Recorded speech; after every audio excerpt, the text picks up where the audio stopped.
Se você quer ser uma águia, ande com as águias. Se quer ser uma galinha, fique com elas. Está esperando que eu vá te dar direcionamento personalizado. É ruim que eu vou falar alguma coisa para você. Você não fez nem o que eu já falei.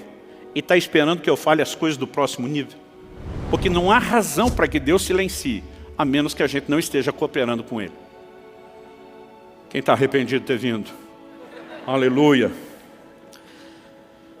Mas além do direcionamento da sua palavra, nós vamos falar do direcionamento particular, pessoal, personalizado do Espírito Santo. Abra sua Bíblia comigo em Provérbios 20, 27.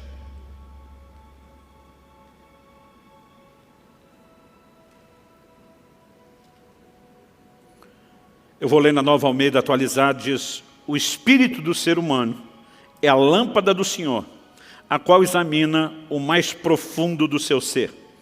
Outra versão diz: o espírito do homem, a NVI, é a lâmpada do Senhor e vasculha cada parte do seu ser.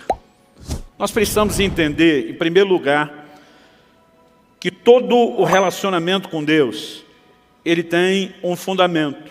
Jesus diz em João 4, Deus é espírito, importa que os seus adoradores o adorem em espírito. O relacionamento com Deus acontece na dimensão espiritual. Em 1 Coríntios 6, Paulo diz: aquele que se une ao Senhor é um só espírito com Ele.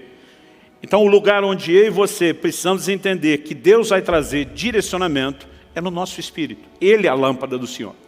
Em Romanos, no capítulo 8, no versículo 14, a Bíblia diz que todos os que são guiados pelo Espírito de Deus são filhos de Deus. Mas a pergunta é: como o Espírito Santo guia os seus filhos? Eu me lembro, aos 15 anos de idade, tinha recém sido cheio do Espírito Santo, e eu ouvi alguém dizer: se você quer ser uma águia, ande com as águias. Se quer ser uma galinha, fique com elas. Você vai aprender comportamentos distintos com gente distinta.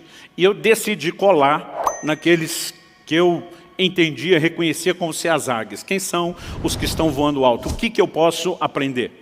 E lembro de ter me aproximado de um pastor que se movia nos dons do Espírito Santo de uma forma impressionante. Eu nunca tinha visto aquilo naquela dimensão, com aquela frequência antes. E uma das áreas onde Deus usava muito aquele camarada era nesse aspecto do fluir profético. Era impressionante, tanto palavras proféticas, línguas com interpretação, palavra de conhecimento.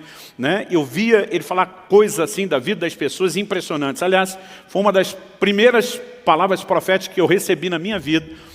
Pisei num culto, numa igreja onde eu não conhecia ninguém, e esse camarada veio até onde eu estava e falou: olha, eu tenho uma palavra de Deus para você. Com a cabeça do lugar onde eu fui treinado, imaginei, acho que ele vai me ler um versículo da Bíblia. E quando eu falei, vai em frente, esse camarada me lascou-lhe uma palavra profética que eu nunca tinha visto nada semelhante. Ele falou dos segredos do meu coração, de dilemas que eu estava vivendo, de coisas que estavam acontecendo na minha casa, com meu pai.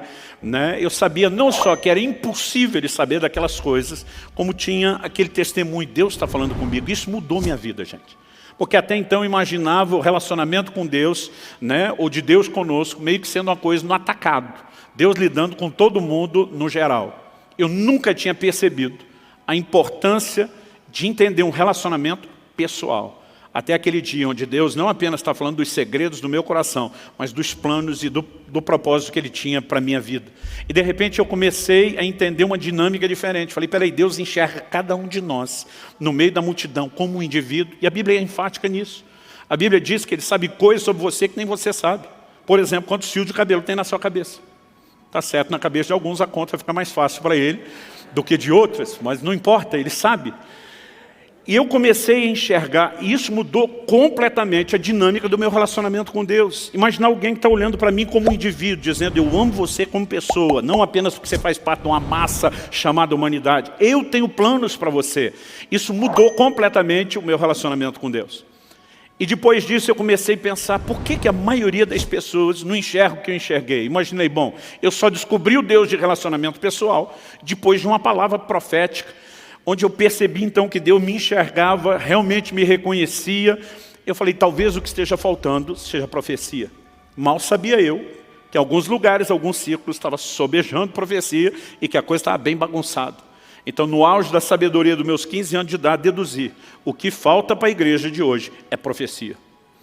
Eu pensei, então preciso ajudar Deus, mas não sabia nada sobre profecia. Então encostei naquele camarada que Deus tinha usado na minha vida, que eu via ser usado na vida de outros. E eu lembro de um dia que eu cheguei para ele: como é que Deus fala com você? Eu fiz perguntas que hoje eu tenho vontade de rir. Eu dizia: é sempre a mesma voz? É voz de homem, é voz de mulher? Né? Tipo assim, vê uma voz diferente, como quando você liga para alguém, você já acha que é engano. Nesse caso seria um baita engano. E eu comecei a bombardear ele perguntas e ele só fazia rir.